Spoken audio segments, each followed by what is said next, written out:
teekayo ebirowoozo bya mpuliriza. Ekisookera ddala wallahi omanye ojjukire ofumiitirize okkirize nti wallahi buli lunaku Allah ajjulula abantu. Gwani Allah gwakyawadde obulamu ku nkuyanja y'abali mu ttaka. Wallahi buli kika kya muntu mukabbuli mu ekiri basheekhe gye bali, bahufaadhi gye bali mu ttaka, abagagga gye bali, abayivu gye bali, na buli kika kya muntu gwani akyatambula. Twandimwebaza ekyamazima omuntu teyandibaddewo na nnaku yonna emuluma bwe yandiwaddeeyo ebirowoozo bye ku Allah byamukolera. Bimala bulungi nnyo okuzibikira gye yandirabye ng'ennaku ye.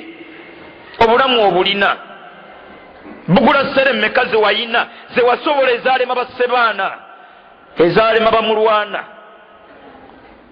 Twandimwebaza ekitiibwa Allah tabaraka wa taala ku kyobulamu. Njagala kusibirira nga bwe neesibirira ampuliriza kyengera ky'obulamu. Allah tukimwebaze na kwetegekera lunaku lwali tujjulula.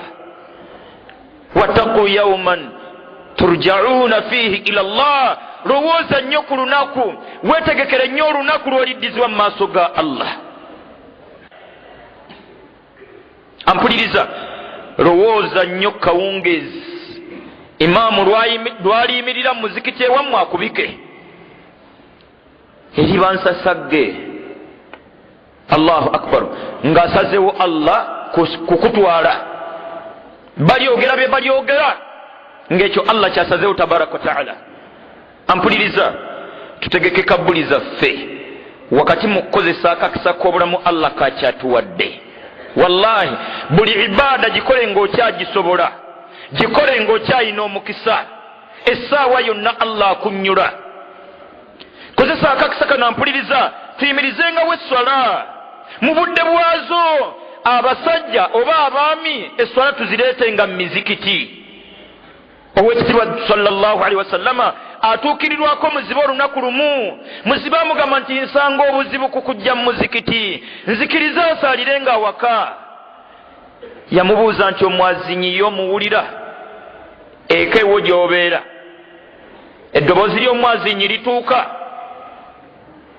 Nzibe namugamba nti ekituufu y'omwazinyi muwulira. Namugamba nti yanukula omwazinyi, alagira muzibe kujja kusaliranga mu muzikiti. Haji, lwaki osalira mu dduuka?